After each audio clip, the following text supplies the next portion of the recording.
At 18, Hazel Vance had exactly $24.50, a faded denim jacket 2 sizes too big, and a battered canvas duffel bag containing her entire life. Homeless, alone, and freezing in a brutal Indiana winter. She had no choice but to break into an abandoned, dark red brick railway signal station to survive the night. Everyone in the small town of Silver Ridge laughed and called her just another parasite looking for a free ride. 3 weeks later, while trying to stay warm, Hazel pried open a loose floorboard beneath an old oak desk, broke open a rusted World War II ammunition box, and found something that hadn't been touched since 1954. A stack of 42 unopened letters written by a man with her exact same last name, revealing a dark, 70-year-old secret that the town's founding families would kill to keep buried. Welcome back to the channel, everyone. Before we dive deep into the full, incredible story of Hazel Vance and the secrets of Signal Tower 4, I have a quick question for you. Where in the world are you listening to this story right now? And what time is it on your clock? Drop your location and time in the comments below. I absolutely love seeing how far our community reaches. I want to wish each and every one of you an amazing, blessed day ahead. If you notice any historical details or slip-ups in the story, please feel free to leave your constructive feedback and comments to help us improve. And finally, if you love these emotional, gripping mystery stories, please hit that subscribe button, turn on notifications, and give this video a thumbs up. It really helps the channel grow. Now, let's get right into the heart of the story. The wind in Silver Ridge, Indiana didn't just blow. It bit into the flesh like teeth. It was a mid-November freeze that seeped through the thin soles of Hazel Vance's combat boots, crawled up her spine, and settled deep into her bones until her ribs ached with every breath. At 18, Hazel had exactly $24.50.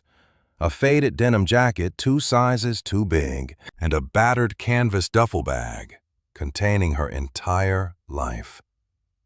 The state of Indiana had officially terminated her foster care status the day she turned 18, handing her a plastic folder of birth documents and a bus ticket to a town she had never heard of. Now, at midnight, she sat on a freezing metal bench inside the Silver Ridge bus depot, staring at the cracked linoleum floor. Her hands were tucked deep into her armpits, her body shivering so violently that her teeth clicked together in a frantic, erratic rhythm. The depot was empty except for her and a heavy-set night guard named Miller, whose badge was scratched and whose eyes carried the exhausting apathy of a man who had seen too many runaways. Miller walked over, knocking his heavy flashlight against the armrest of Hazel's bench with a sharp metallic clack that made her flinch. "Closing time, kiddo," Miller said, his voice flat, smelling faintly of stale coffee and tobacco. "Bus schedule's done for the night. No loitering until 6 a.m. Hazel looked up, forcing the polite, non-threatening smile she had spent a decade perfecting in foster homes to avoid getting hit or thrown out. "It's 12 degrees outside, sir," she whispered, her voice cracking from the dryness. "I just need to wait for daylight. I won't cause any trouble. I swear." Miller sighed, his gaze shifting toward the dark glass doors. "Town council's been cracking down on vagrancy. Chief writes orders. No exceptions. Move it along." The name Wright stung the air, though Hazel didn't know why yet.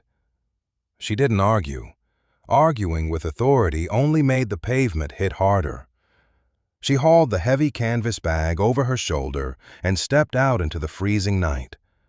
The glass doors slid shut behind her, locking with a heavy mechanical click that sounded like a prison door. The main street of Silver Ridge was entirely dead. The neon sign for Clem's Diner buzzed weakly 3 blocks down, but the windows were dark. As she stumbled along the frozen asphalt, a sleek black police cruiser slowed down beside her. The window rolled down halfway, revealing the sharp, clean-cut face of Deputy Thomas, a young man with a cruel, bored mouth. "Hey, you," Thomas called out, his eyes scanning her oversized jacket and battered bag. "We don't tolerate loitering after midnight. If I see you on Main Street in 10 minutes, you're spending the night in a holding cell. Walk toward the highway or keep moving." Hazel nodded quickly, keeping her head down, her heart hammering against her ribs like a trapped bird. She turned down a gravel alleyway, her boots crunching loudly in the dark, desperate to escape the cruiser's headlights. The alley led her toward the eastern edge of the town, where the streetlights withered away and the wilderness took over. That was where she found the iron rails. The old Monon Railroad line cut through Silver Ridge like a jagged scar, abandoned since the steel mills closed in 1982. The rails were orange with thick rust, half buried under frozen briars and dead oak leaves. Hazel stumbled over a rotting wooden tie, nearly twisting her ankle, but she kept going, following the tracks into the dark woods. She knew the police wouldn't follow her here. She walked for nearly 40 minutes, the cold turning her fingers into useless, numb sticks, until her vision began to blur with the dangerous drowsiness of hypothermia. "Don't sleep," she told herself. "If you sleep out here, you die." Suddenly, the trees broke open, revealing a tall, narrow structure rising like a monolith against the gray sky. It was a 2-story railway signal station, built of dark red brick blackened by a century of coal smoke. A massive wooden bay window jutted out from the second floor, hanging over the tracks like a broken jaw. It was completely abandoned, its lower windows covered in warped plywood. A crooked, rusted sign read, "Property of Monon RR. Trespassers will be prosecuted." Hazel didn't care about the law. She crawled toward the base of the tower, finding a sheet of plywood that had rotted away from its nails. With a desperate yell that took the last of her energy, she yanked the wood back, creating a narrow gap, and squeezed herself into the darkness inside. The interior smelled of damp earth, old grease, and decades of stagnant silence. Striking a cheap plastic lighter she had found days ago, the small yellow flame illuminated a narrow cast-iron spiral staircase leading upward. She climbed the creaking steps, her knees trembling, until she reached the upper control room. The room was dominated by a row of massive mechanical levers that used to switch the tracks. Against the back wall sat a heavy oak desk covered in a thick layer of gray dust. It was warmer inside, the thick brick walls blocking the howling wind. Hazel dropped her bag in the corner, collapsed onto the hard floorboards, and pulled her denim jacket over her head, letting the exhaustion take her. She slept for hours, but it wasn't a peaceful sleep.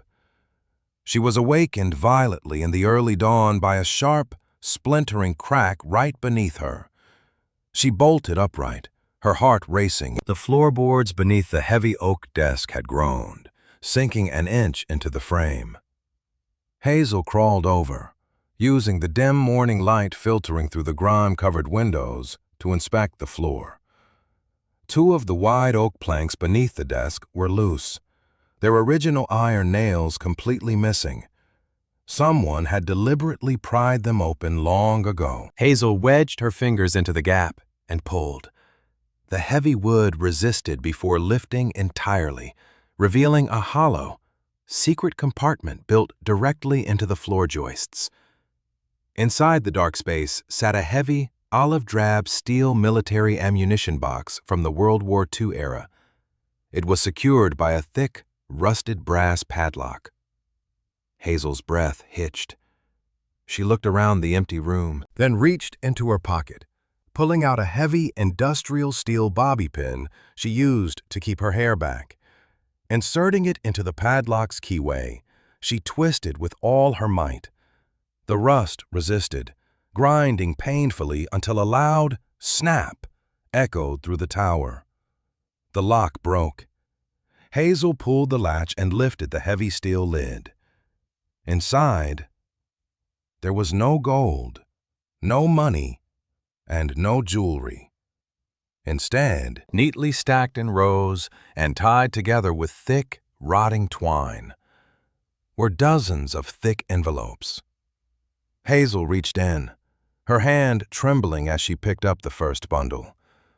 The paper was heavy, yellowed by 70 years of confinement, but the ink was remarkably clear. Each envelope was sealed with red wax, completely unbroken. They were letters. Dozens of unopened letters. She looked at the handwriting on the top envelope. It was written in elegant, looping cursive. The return address read, Arthur Vance, Signal Tower for Silver Ridge, Indiana. Hazel gasped, dropping the bundle back into the box as if it had burned her. Vance. Her own last name. She had been told by the state that she had no living family, that her father had abandoned her mother before she was born, and that the Vance name was just a ghost. But right here, in the floorboards of a forgotten tower, was her name, written by a man who had vanished decades ago. Before she could process the shock, the heavy wooden door at the bottom of the spiral staircase slammed open with a deafening crash that shook the entire brick tower. "I know you're up there, kid."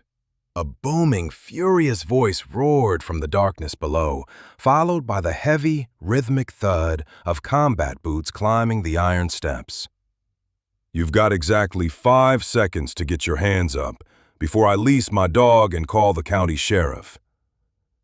Hazel froze, her hand still resting on the box of secrets, realizing she was no longer alone. The heavy thud of boots on the iron spiral staircase vibrated straight through the floorboards, sending a jolt of pure panic through Hazel's chest. She slammed the heavy steel lid of the ammo box shut, kicked the loose oak planks back into place, and dragged her duffel bag over the secret opening just as a massive silhouette broke through the doorway. Standing there was a towering man in his late 50s, wearing a grease-stained canvas jacket and a faded baseball cap with the Monon Railroad logo. In his left hand, he held a rusted iron crowbar. In his right, a thick leather leash straining against a snarling German shepherd whose teeth glistened in the pale morning light. "Step away from the bag, kid," the man barked, his voice like grinding gravel, his eyes narrowing as he took in Hazel's trembling frame and oversized denim jacket. Hazel raised her hands, backing up until her spine pressed against the grime-coated glass of the bay window. "I'm sorry, sir. I didn't steal anything, I swear. It was freezing last night, and the bus station kicked me out. I just needed a place to sleep." The man didn't lower the crowbar, but his eyes darted from her pale face down to her combat boots, then to her duffel bag. He let out a harsh, mocking laugh that echoed off the brick walls. "You think you're the first stray to crawl into Signal Tower 4? This town is full of parasites looking for a free ride.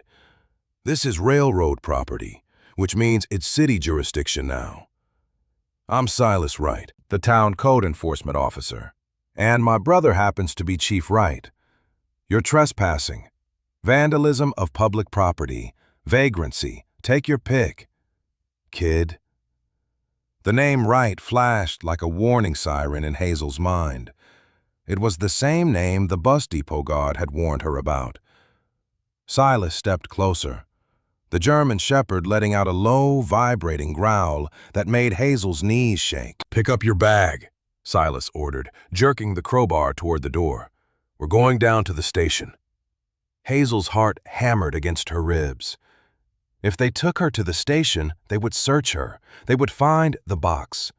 Or worse, they would lock her up and seal this tower forever, burying the only connection to the name Vance she had ever found. Desperate, she lunged forward, not to run, but to grab her duffel bag, making sure her body heavily blocked the loose floorboards. "Please, Mr. Wright, look at my ID," she banged, pulling her crinkled, state-issued folder from her jacket pocket with a trembling hand. "I just turned 18. I have nowhere to go. Just let me leave town. I won't come back." Silas snatched the folder, flipping it open with one hand while keeping the crowbar raised. His eyes scanned the water-damaged birth certificate. The moment his gaze hit the line reading, "Mother Valerie Vance, Father Unknown," Silas froze. The sneer on his face vanished, replaced by a sudden, sharp stillness. He looked up from the paper, staring intensely into Hazel's eyes, his expression shifting from anger to something unreadable, something that looked dangerously like recognition mixed with pure malice.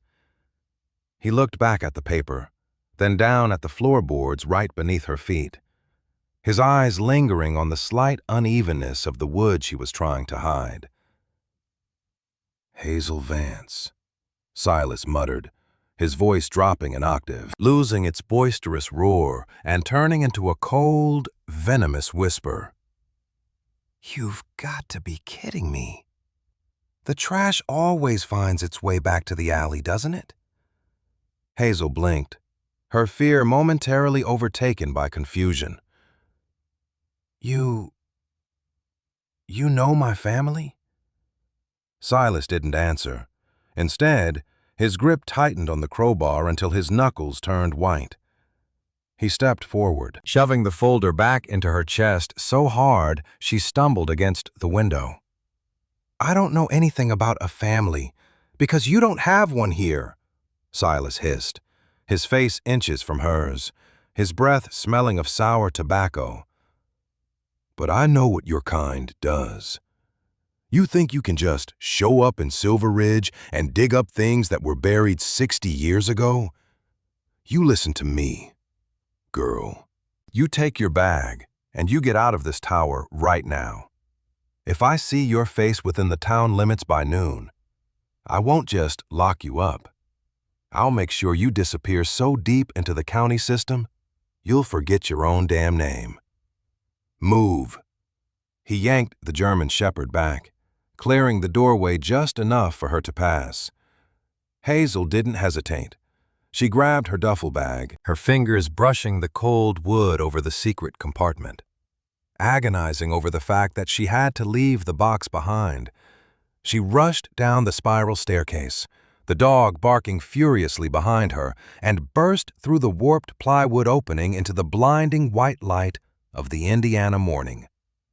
She ran along the rusted iron rails, her lungs burning in the freezing air, heading back toward the edge of town.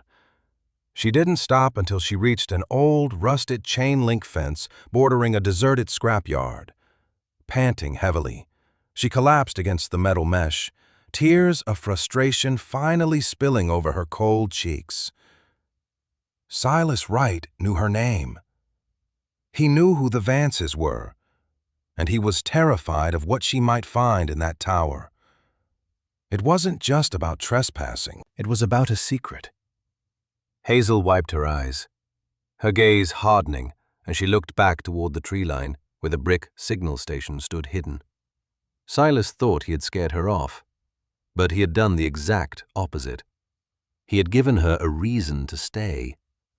She opened her duffel bag to check her few belongings, but as she reached inside, her hand brushed against something heavy, hard, and metallic at the very bottom. Her heart stopped. She pulled her hand out. There, tucked beneath her spare socks, was a single, thick, yellowed envelope sealed with red wax. In her panic before Silas broke into the room, Her hand had instinctively gripped the top letter from the ammo box and shoved it into her open bag without her even realizing it. She held the envelope up to the pale sunlight. The elegant cursive ink read, "To Clara, the night of the final switch." Hazel turned the envelope over. The red wax seal was stamped with a small, distinct emblem of a train wheel. With trembling fingers, she slid her thumbnail under the wax, ready to break it open. When a shadow suddenly fell over her, she bolted her head up. Standing on the other side of the chain-link fence was a frail, elderly woman pushed in a vintage wheelchair by a stern-looking nurse. The old woman's cloudy, pale blue eyes were fixed directly on the letter in Hazel's hand, her lips trembling violently as she pointed a frail, shaking finger at the red wax seal. "Arthur," the old woman rasped, her voice barely a breath against the winter wind. "He promised he'd send it before the tracks cleared." The nurse immediately stepped forward, her face hardening as she gripped the handles of the vintage wheelchair and pulled it back from the chain-link fence. "Ma'am, we need to get you inside. The frost is settling," the nurse said, her eyes throwing a sharp, suspicious glare at Hazel's disheveled appearance and the yellowed envelope in her hand. "You shouldn't be talking to strangers loitering by the scrapyard." Hazel stood frozen, her fingers tightening around the heavy parchment as the old woman fought against the nurse's grip, her frail hands clutching the metal armrests. "No, Eleanor.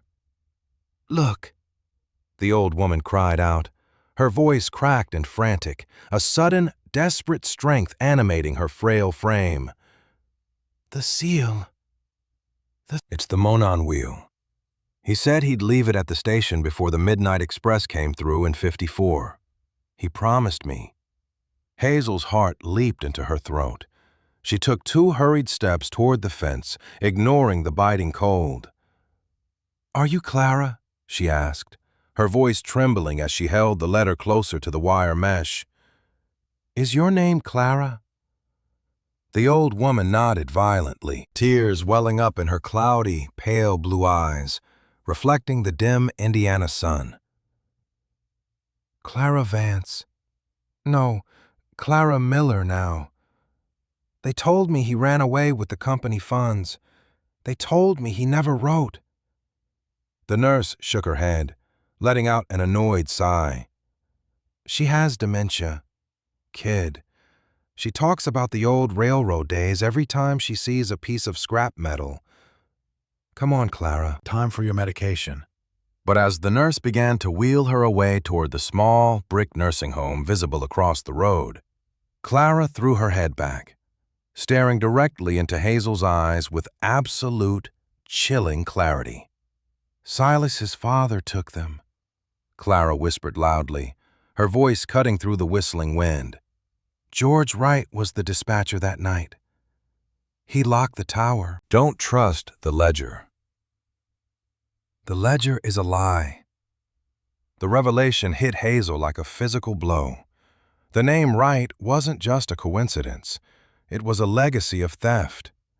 Before she could ask another question, the nurse pushed the wheelchair through the heavy glass doors of the care facility, leaving Hazel alone in the gravel alley. Hazel looked down at the letter, her thumb tracing the unbroken red wax wheel. Clara thought Arthur had abandoned her, but Arthur had written this letter on the night of the final switch. He had hidden it in the floorboards because he knew someone was coming for it, desperate for answers. Hazel slipped the envelope back into her duffel bag and hurried down Main Street, keeping her head low to avoid Deputy Thomas's cruiser. She needed a place to read it, somewhere safe from the Wright family's eyes. She spotted the public library, a modest stone building with a slate roof, and slipped through the front doors, grateful for the sudden blast of heated air. She found a secluded wooden carrel in the back, beneath a dim green banker's lamp. Taking a deep breath, she pulled out the letter and carefully broke the 70-year-old wax seal. The paper crackled as she unfolded it, revealing a map drawn in black ink and a frantic message written in the same elegant cursive she had seen in the tower. "My dearest Clara," the letter began, "if you are reading this, it means I didn't make it across the state line." George Wright discovered the discrepancy in the shipping manifests. "He knows I found out about the gold bullion the council smuggled out of the Federal Reserve train. They are framing me, Clara. They are going to call it a train robbery, but the vault was empty before it ever reached Silver Ridge. I've hidden the real manifest and the letters from the governor inside the interlocking machine frame at the station. If they arrest me, look beneath the master lever. Do not let George find the box. It holds the truth that will clear my name and save the town from the Wrights. Yours until the rails end. Arthur." Hazel gasped, her hand flying to her mouth as the historical puzzle pieces slammed together. Arthur Vance hadn't been a thief. He had been a whistleblower who discovered that the town's founding families, led by the Wrights, had staged a massive heist and pinned it on him. And the proof was still sitting in that tower, right under Silas Wright's boots. Suddenly, a heavy shadow fell across her wooden desk, blocking out the light of the green lamp. Hazel jumped, her heart stopping as she instinctively tried to cover the letter with her hands. Standing over her was the librarian, a middle-aged woman with sharp glasses. But behind her stood Deputy Thomas, his hand resting casually on the butt of his service weapon. "The code officer said you were still in town, Vance," Thomas said, a cold, mocking smile spreading across his face as he looked down at the yellowed paper beneath her fingers. "And it looks like you've been doing some light reading. I think you'd better come with me. Chief Wright wants to have a little chat about what you've been digging up." Hazel's fingers twitched against the desk, her pulse roaring in her ears as Deputy Thomas stepped closer, his boots creaking against the library's polished hardwood floor. In a split-second blur of adrenaline, she didn't try to hide the letter. Instead, she grabbed her heavy canvas duffel bag, swung it with all her might, and slammed it directly into Thomas's chest, catching him completely off guard. The deputy stumbled backward into the librarian, knocking over a display rack of heavy hardcover books that collapsed with a deafening crash. Hazel didn't look back. She snatched Arthur's letter, shoved it into her jacket pocket, and bolted toward the fire exit at the back of the stacks. She threw her weight against the metal bar, bursting out into the freezing brick alleyway just as the station's siren began to wail across Silver Ridge.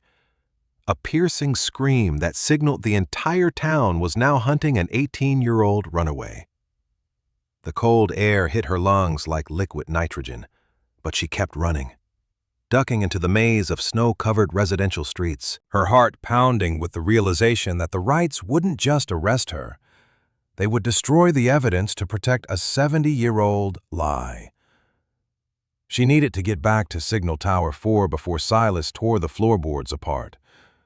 But Main Street was crawling with headlights, forced to navigate through the frozen outskirts where the dark woods offered the only cover. As she stumbled through the thick snow behind the old grain silo, a pair of bright halogen headlights suddenly blinded her, cutting through the pine trees.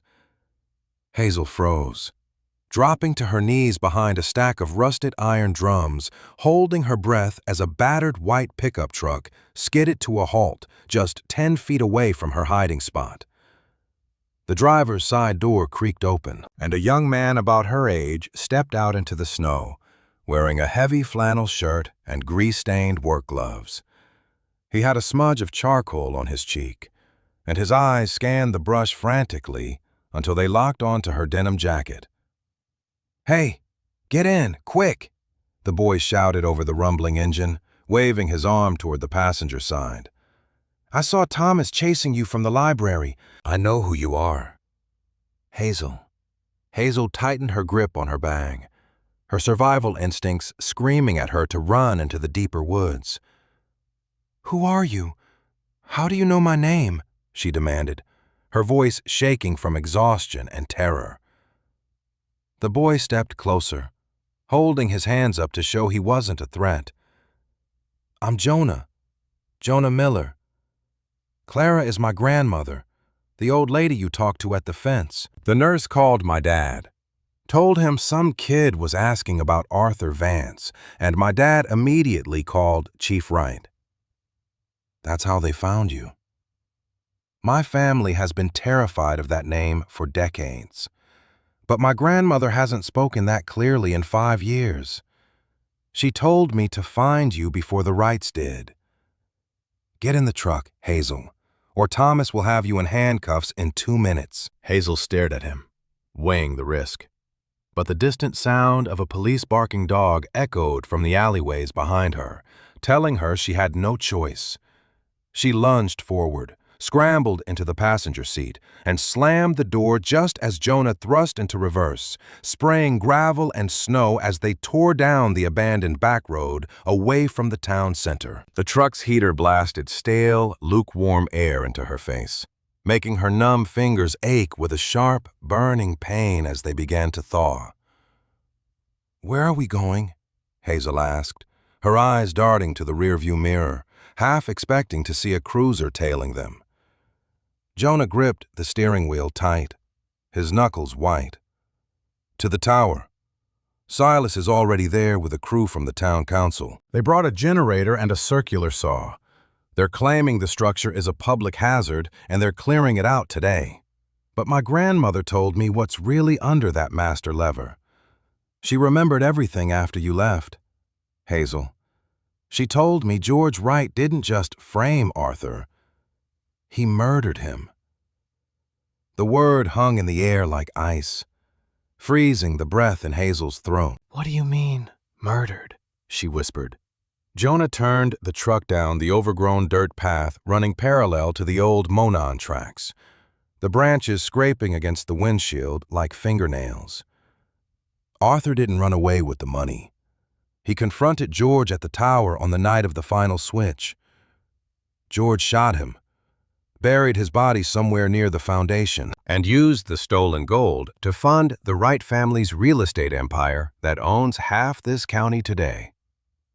If you have that letter, you have the key to pulling down their whole dynasty. That's why Silas wants you gone."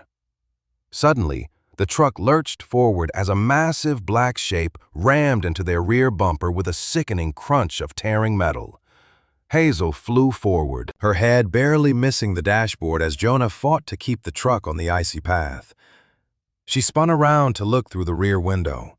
It was Silas Wright's black pickup truck, equipped with a heavy steel bull bar, its high beams blindingly bright as it hit them again, pushing Jonah's lighter truck off the road toward the steep embankment.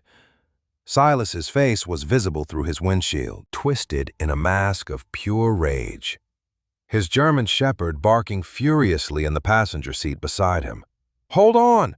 Jonah yelled, slamming his foot on the gas as the truck skidded sideways, the tires spinning uselessly against the black ice. The truck crashed through a wooden barrier, spinning violently before slamming into the trunk of a massive oak tree right at the edge of the signal station's clearing. The airbag deployed on the driver's side with a loud bang, filling the cab with white smoke. Hazel groaned, rubbing her bruised shoulder, but through the cracked windshield, she saw Silas's truck stop just 20 yards away. Silas stepped out, holding the heavy iron crowbar in his hand, his dog straining against the leash as he marched toward the wrecked cab. "Get out of the car, Vance," Silas roared, his voice cutting through the hiss of the radiator. "Give me the jacket. Give me the bag. And maybe you'll make it out of this county alive." Hazel looked at Jonah, who was slumped against the deflated airbag, semi-conscious but breathing. She reached down, grabbed her duffel bag, kicked her door open, and threw herself into the deep snow, sprinting toward the dark red brick of the tower just as the German shepherd was unleashed, its paws tearing through the drifts right behind her. The German shepherd's furious barking echoed like gunfire through the freezing woods as Hazel threw her entire weight against the warped plywood sheet at the base of Signal Tower 4. She squeezed through the narrow gap just as the dog's snapping jaws slammed against the wood, ripping a chunk of denim from the hem of her jacket. Inside the suffocating darkness of the lower utility room, Hazel scrambled toward the cast-iron spiral staircase, her boots slipping on the icy metal steps as a heavy beam of a flashlight cut through the dark from the opening behind her. Silas Wright burst into the structure, his breathing heavy and ragged, his boots crunching violently on the shattered glass and old railway logs. "There's nowhere to run, kid," Silas roared from the bottom of the stairs, the beam of his light dancing wildly over the rusting iron pipes as he began his relentless ascent. "You're just like Arthur, thinking you can play the hero and change the rules of this town." Hazel reached the upper control room, her lungs screaming for oxygen, and immediately lunged toward the heavy oak desk. She yanked her duffel bag off the loose floorboards, threw the planks aside, and pulled the olive-drab steel ammunition box from its 70-year-old hiding place. With her hands shaking from adrenaline, she jammed the broken brass padlock back into the latch, using it as a makeshift weapon. But she knew she didn't have time to open the box again. Instead, she remembered Arthur's letter. Look beneath the master lever. Hazel dropped to her knees in front of the row of massive mechanical track-switching levers, her fingers sweeping frantically through the thick layer of gray dust beneath the rusted steel frame. Her fingernails caught on a small, recessed iron ring hidden flush against the concrete foundation under the largest lever, the master switch, that had been locked in place since the night of the final switch. She pulled the ring with all her strength, her muscles straining until a hidden mechanical latch clicked open, revealing a narrow, stone-lined shaft dropping straight down into the foundation of the tower. Just as she peered into the dark void, Silas's massive silhouette breached the doorway of the control room, his flashlight beam pinning her like a spotlight against the glass of the bay window. "Step back from the levers, Vance," Silas hissed, lowering his flashlight to reveal a heavy, silver-plated revolver glinting in his right hand. "My father spent 40 years making sure that manifest stayed buried, and I'm not letting an 18-year-old foster brat ruin everything we built in Silver Ridge." Hazel backed up, her heels touching the edge of the hidden shaft, holding the heavy ammo box against her chest like a shield. "Jonah knows the truth, Silas. He knows your father murdered Arthur," she shouted, her voice echoing off the brick walls as she tried to buy time, listening for any sign of Jonah or Deputy Thomas outside. Silas let out a cold, humorless laugh, his finger tightening on the trigger of the revolver. "Jonah is a kid in a wrecked truck, and Deputy Thomas works for my brother. Nobody is coming to save you, and nobody will look for a nameless runaway in an abandoned railway yard." Silas took a heavy step forward, but the moment his boot hit the loose floorboards beneath the oak desk, the wood gave way under his massive weight. Silas lost his balance, his arms flailing as the revolver discharged with a deafening roar, the bullet shattering one of the thick glass panes of the bay window into 1,000 glittering shards. Seizing the split-second distraction, Hazel dropped the heavy ammo box directly onto Silas's outstretched arm, a sickening crack echoing through the room as the iron box crushed his wrist, sending the revolver spinning across the floorboards. Silas screamed in agony, collapsing against the mechanical frame, but before Hazel could run past him toward the stairs, a bloody, freezing hand clamped around her ankle. She looked down in terror as Silas, his face twisted in a mask of pure, murderous rage, dragged her down toward the floor, his fingernails digging deep into her skin through her boot.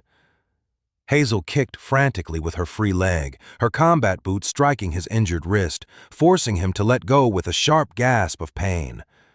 She scrambled backward, but her retreat carried her straight over the edge of the open shaft beneath the master lever.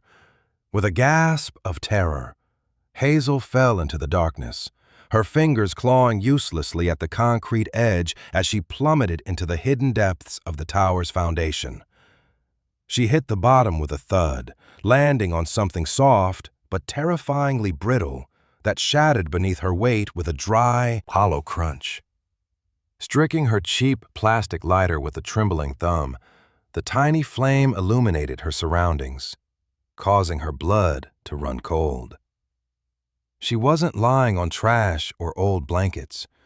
She was lying in a narrow stone chamber on top of a pile of rotting wool fabric, an old Monon railroad cap, and a skeletal human rib cage. Right beside the skull of Arthur Vance lay a tarnished leather satchel, stamped with the words, Federal Reserve Manifest, 1954, still completely intact.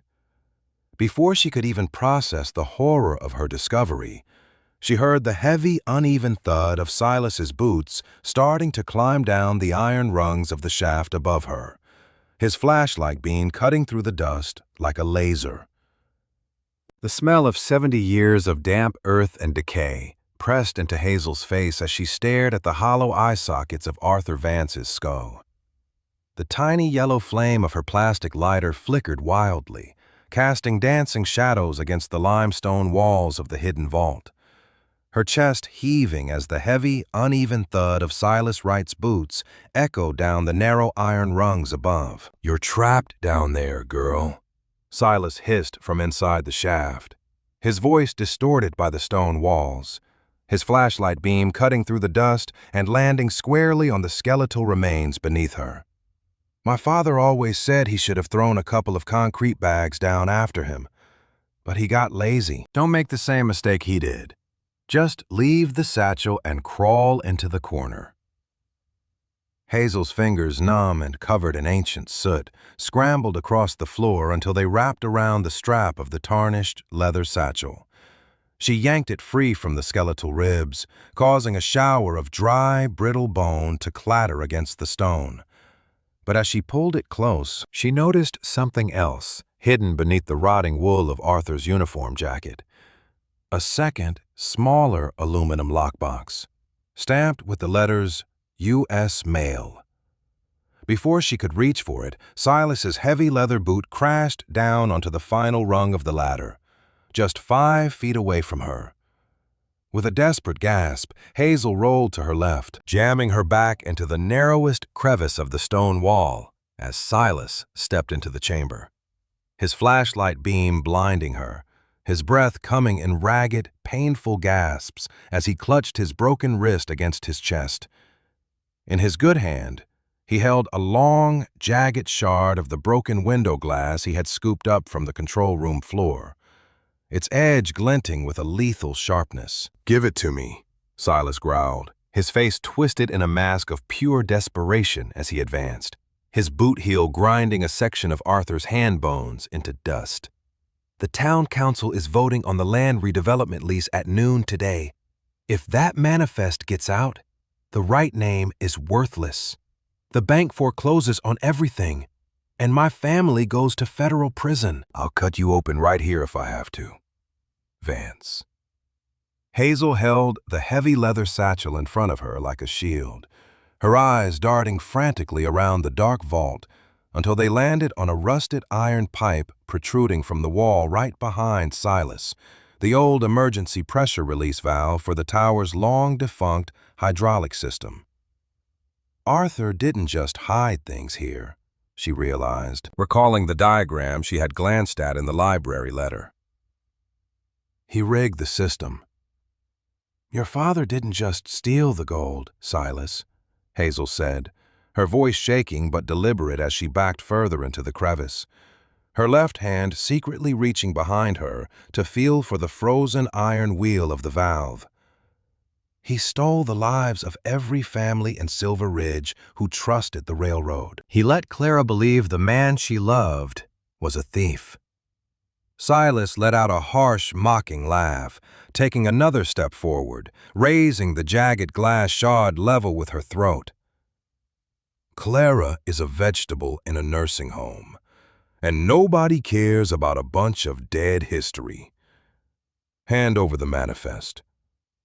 With a burst of raw, survival-driven strength, Hazel slammed her weight against the rusted iron wheel of the valve, throwing her entire body into the turn.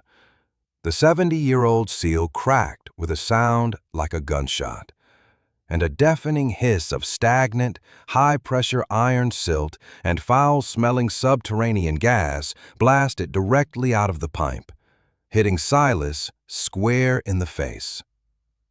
Silas screamed, dropping the glass shard as the blinding black sludge filled his eyes and nose, causing him to stumble backward blindly into the center of the chamber.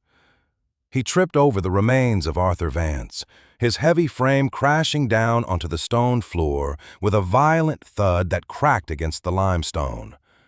Hazel didn't waste a single second. She grabbed the leather satchel, snatched the small U.S. mail lockbox by its handle, and lunged toward the iron ladder before Silas could recover his bearings.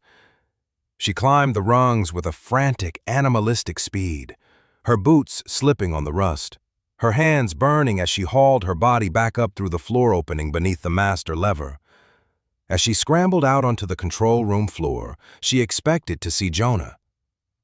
But instead, she found herself staring directly into the polished leather boots of Deputy Thomas, who was standing over the opening with his service weapon drawn and a pair of heavy steel handcuffs dangling from his fingers. "End of the line, Vance," Thomas said, his face cold and devoid of emotion as he reached down to grab her collar. "Chief Wright just radioed. The highway is blocked, and you're officially going down for the assault on Silas." But before Thomas could click the cuffs around her wrist, a heavy iron crowbar swung through the dark air from behind the oak desk, striking the deputy squarely across the forearms with a sickening metallic thud. Thomas groaned, dropping his weapon as he stumbled back against the shattered bay window, revealing Jonah standing there, his face covered in cuts from the truck's airbag, but his eyes burning with absolute determination. "Get the boxes, Hazel," Jonah yelled, grabbing her arm and pulling her toward the stairs as the furious roars of Silas began to echo back up the shaft. "My dad just called the state police. They're crossing the county line right now." "But we have to get this evidence to the town hall before the council signs the papers." The frozen gravel of the railway yard flew like buckshot behind them as Jonah pushed his dented pickup truck to its absolute limit, the engine screaming in protest as they tore out onto County Road 4. Hazel sat in the passenger seat, her knuckles white as she clutched the tarnished leather satchel and the aluminum U.S. mail lockbox against her ribs, her eyes darting frantically to the side mirror, where the flashing red and blue lights of Chief Wright's police cruiser suddenly materialized out of the swirling Indiana snowstorm. "He's gaining on us! Jonah!" she yelled over the roar of the heater, her heart hammering against her chest as the cruiser rammed their rear bumper, a sickening crunch of metal echoing through the cab as the truck fishtailed wildly across the black ice. Chief Wright's face was visible through his windshield, a hardened, cruel reflection of his brother Silas, his hand gripping a police radio as he deliberately tried to pit maneuver them into the deep drainage ditch lining the highway. Jonah gripped the steering wheel with bloodied fingers, his face pale from the previous crash, but his eyes were fixed on the brick clock tower of the Silver Ridge Town Hall, looming just 3 blocks away through the blizzard. "Hold on," Jonah shouted, slamming his foot on the brakes and cutting the wheel hard to the left, causing the truck to execute a dangerous, spinning slide directly into the town square, crashing through a row of wooden barricades before coming to a grinding halt right at the steps of the municipal building. The cruiser skidded past them, tires screeching against the ice, but before Chief Wright could throw his car into reverse, Hazel kicked her door open and bolted up the stone steps, carrying the 70-year-old secrets of the Vance family into the warmth of the building. She burst through the heavy oak double doors of the council chamber, just as Mayor Wright, who had legally changed his middle name to cement his dynasty, raised his wooden gavel to finalize the land redevelopment lease that would destroy the signal station and bury the truth forever. The room was packed with elderly town residents, including Jonah's father and several murmuring citizens who all gasped as Hazel, covered in soot, snow, and dried mud, marched down the center aisle with the leather satchel held high. "Stop the vote!" Hazel shouted, her voice ringing off the high vaulted ceilings, stopping Mayor Wright's hand mid-air as his eyes locked onto the Federal Reserve insignia stamped into the tarnished leather. Chief Wright burst into the chamber behind her, his hand resting on his firearm holster as he pointed a trembling finger at Hazel. "Mayor, this girl is a fugitive. She assaulted a code officer and broke into restricted property. Arrest her immediately." But before the chief could step forward, Hazel slammed the small aluminum USMAIL lockbox onto the mahogany press table, pulling Arthur's broken padlock from her pocket and using its jagged edge to pry open the rusted aluminum latch of the postal box with a sharp, echoing pop.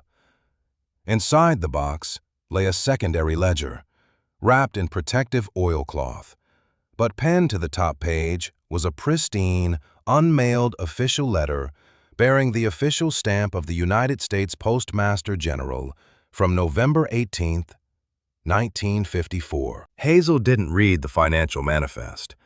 Instead, she looked directly at the front row of the gallery, where Clara Miller sat in her vintage wheelchair, her cloudy eyes suddenly widening with absolute, terrifying lucidity as she saw the small silver key taped to the bottom of the ledger. "It's not a manifest, Mayor," Hazel said, her voice dropping to a cold, venomous whisper that silenced the entire room as she turned to face Chief Wright. "This is the registered mail log that George Wright intercepted the night he murdered Arthur Vance. And the gold didn't go to the bank. Look at the serial numbers on the city's founding charter hanging right behind your desk." Mayor Wright's face drained of color as Jonah stepped into the courtroom, holding up his cell phone, which was broadcasting a live audio feed from the signal tower where the state police had just discovered the secret vault and the skeletal remains of Arthur Vance. A collective gasp rippled through the crowd as the older residents realized the prosperity of their entire town had been built on a foundation of cold-blooded murder and federal theft. But the real shock came when Hazel turned the page of the oilcloth ledger, revealing a hidden, handwritten codicil that changed everything. The original land grant for Signal Tower 4 hadn't been owned by the Monon Railroad at all.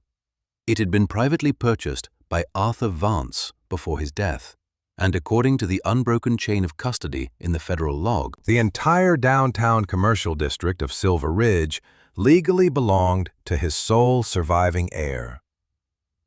Hazel looked up at the frozen, terrified faces of the Wright family, realizing that she was no longer a penniless runaway hiding in the dark. She was the rightful owner of the very ground they were standing on. The heavy mahogany gavel slipped from Mayor Wright's trembling fingers, clattering onto the desk with a hollow sound that seemed to signal the collapse of his family's three-generation empire. The murmurs in the council chambers swelled into a roar of outraged voices as Jonah's father stood up in the gallery, pointing a finger at Chief Wright, whose hand had frozen on the butt of his sidearm as two state trooper cruisers screeched to a halt outside the frosted windows, their red and blue lights painting the courtroom walls in a bloody hue. "This is preposterous," Mayor Wright stammered, his face turning a sickly shade of purple as he clutched the edge of the podium, desperately trying to shield the municipal redevelopment contract from the eyes of the gathered press. "A 70-year-old ledger found by a vagrant doesn't invalidate city property lines, and it certainly doesn't prove a murder without forensic confirmation. Hazel stood her ground at the center aisle, her boots dripping melted snow onto the historic seal of the courtroom floor, her fingers tightening around the cold aluminum frame of the U.S. mail lockbox as she turned to face the front row of the gallery where Clara Miller sat. With a gentle but deliberate movement, Hazel walked over to the vintage wheelchair, bypassing the stunned deputy, and placed the small silver key she had recovered from the oilcloth directly into Clara's frail, shaking palm. Clara's cloudy blue eyes tracked the key, her lips parting as a sudden sharp clarity seemed to cut through the fog of her dementia, her fingers curling around the cold metal with a desperate, ancient strength that made the nurse gasp in surprise. "The bottom drawer," Clara rasped, her voice unexpectedly clear, cutting through the chaotic shouting of the courtroom as she pointed toward the heavy oak desk where the mayor sat. "George didn't just take the ledger, Mayor. He took Arthur's pocket watch, the one with the interlocking train schedule engraved on the back casing. He wore it until the day he died, and he left it in the municipal safe behind that portrait." The revelation hit Chief Wright like a physical blow. He lunged forward to grab Hazel's shoulder, but Jonah intercepted him, slamming his weight into the officer and pinning him against the heavy wooden railing just as the chamber doors burst open, revealing 3 armed state troopers led by a stern-faced investigator named Captain Vance. No relation to Hazel, but a man whose badge carried the weight of federal authority. "Step away from the girl, Chief," Captain Vance ordered, his hand resting on his holster as his troopers quickly moved to disarm Chief Wright and surround the mayor's desk, the atmosphere in the room turning ice cold as the townspeople realized the federal government was taking over.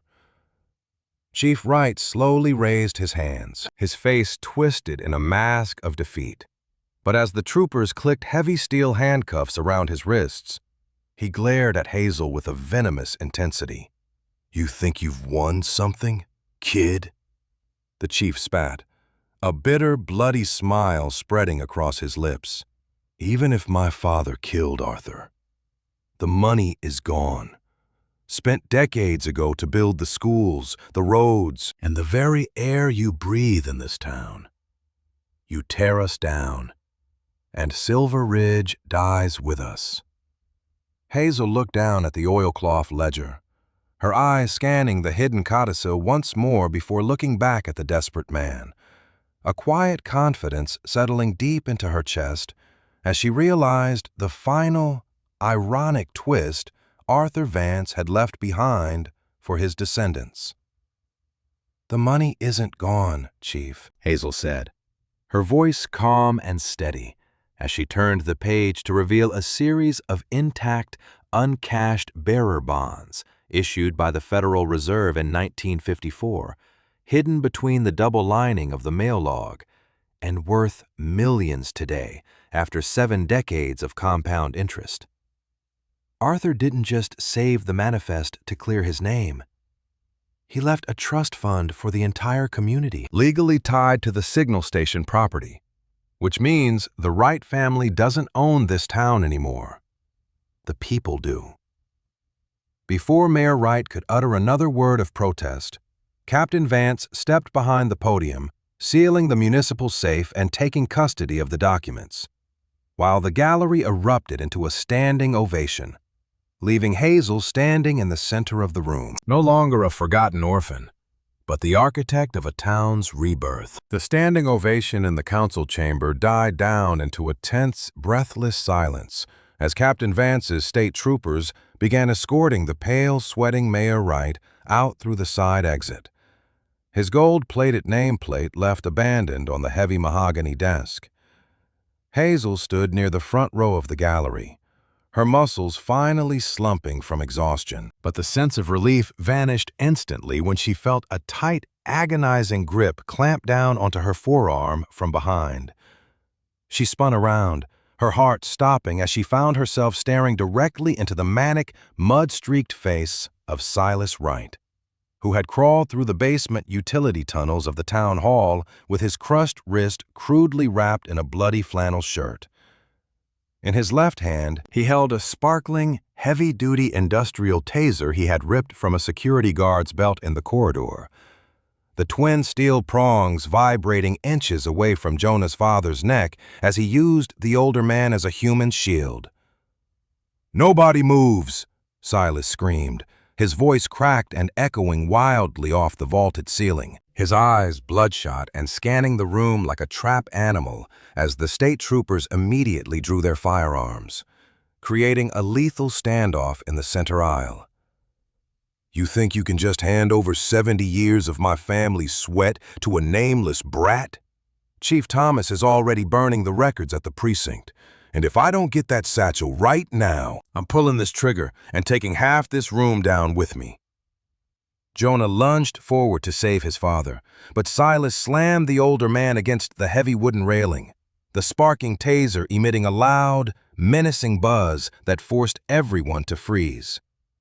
Hazel looked at Jonah, then down at the tarnished leather satchel still gripped in her trembling right hand, realizing that the final twist of the Vance legacy wasn't in the paper manifests, but in the small, engraved brass key Arthur Vance had fastened inside the hidden pocket of his uniform jacket, which she had slipped into her jeans earlier.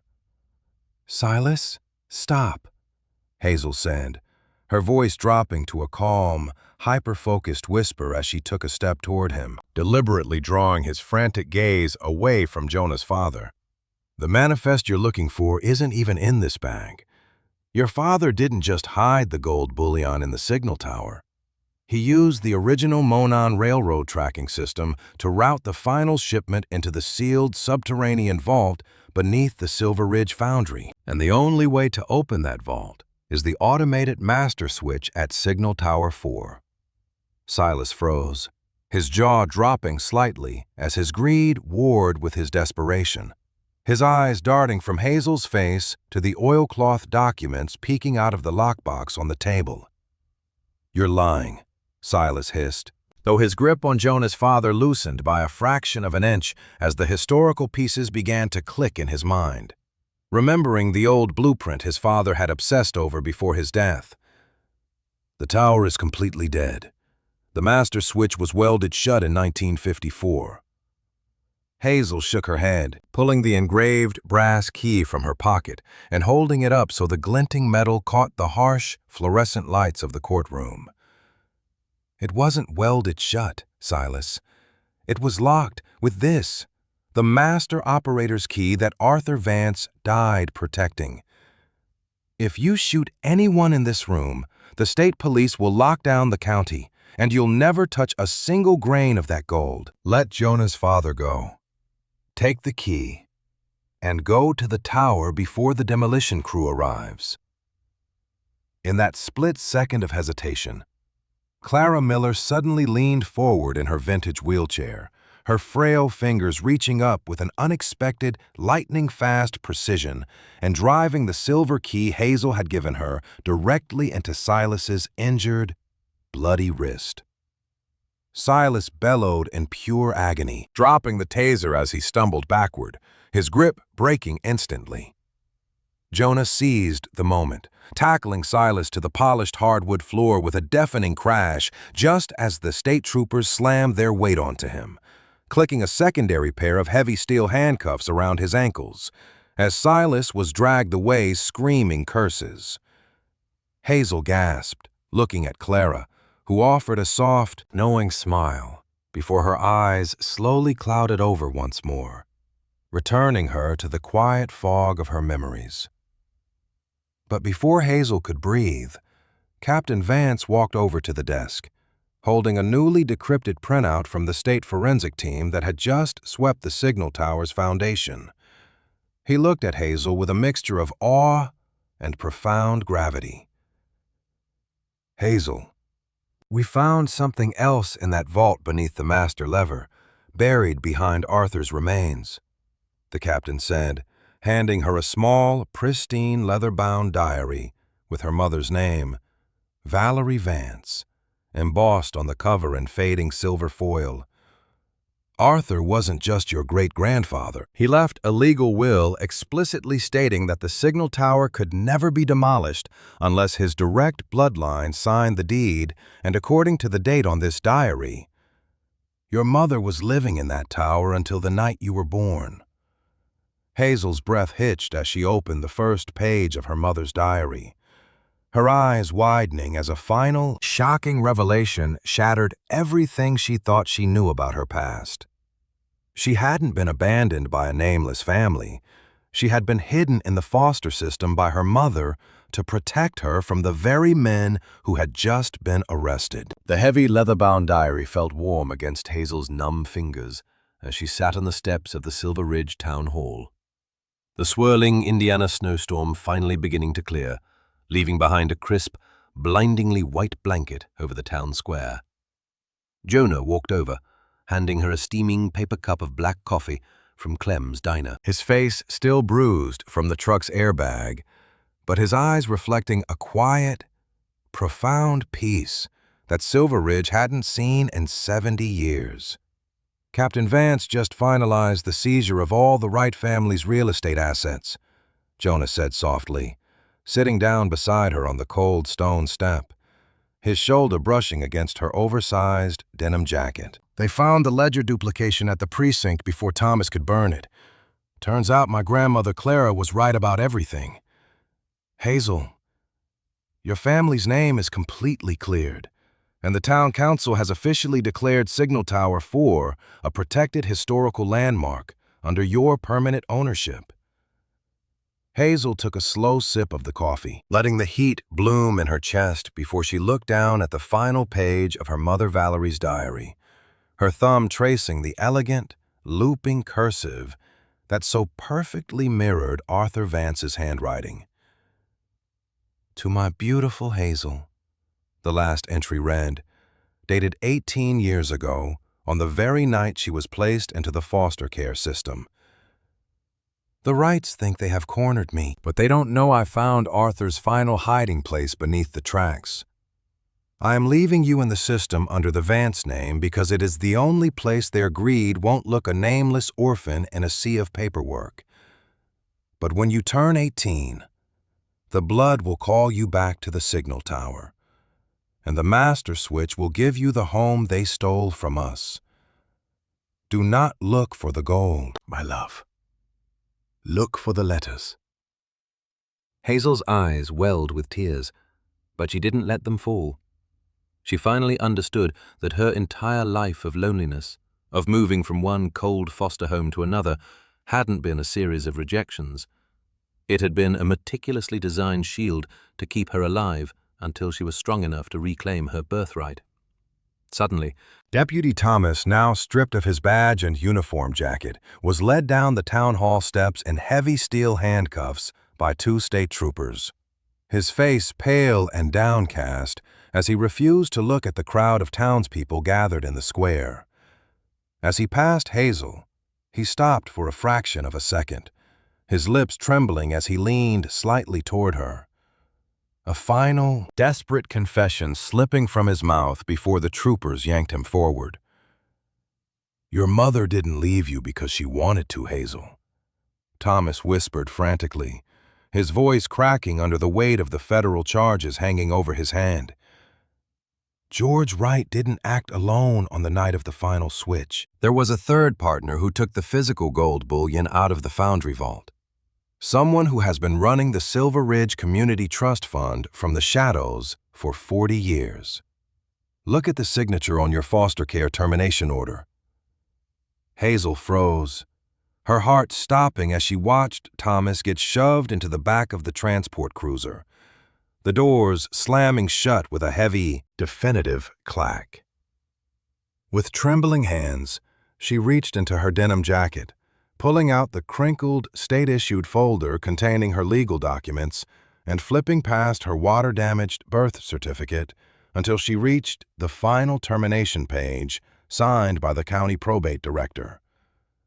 There, written in sharp, precise, and chillingly familiar handwriting, was the name of the one person who had overseen every single placement, every single foster home, and every single check issued by the state of Indiana to keep her isolated from Silver Ridge director Eleanor Miller, the very nurse who had been pushing Clara's vintage wheelchair by the scrapyard fence. Hazel slowly lifted her gaze across the snowy town square, her eyes locking onto the brick care facility where Eleanor stood near the glass entrance doors. Her expression entirely devoid of emotion as she watched the police cruisers drive away, before she slowly turned and disappeared into the shadows of the building. Jonah noticed the sudden change in Hazel's posture, his hand gently resting on her arm as he looked at the document in her lap. "Hazel, what is it? What did Thomas say to you?"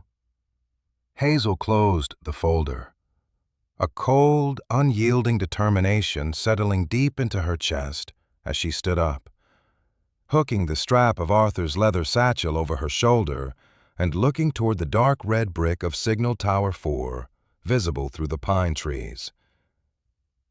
"The story isn't finished, Jonah," Hazel said, her voice steady, sharp, and echoing with the strength of 4 generations of Vances who refused to be broken by the dark secrets of Silver Ridge. "The rights were just the branches. It's time to dig out the roots."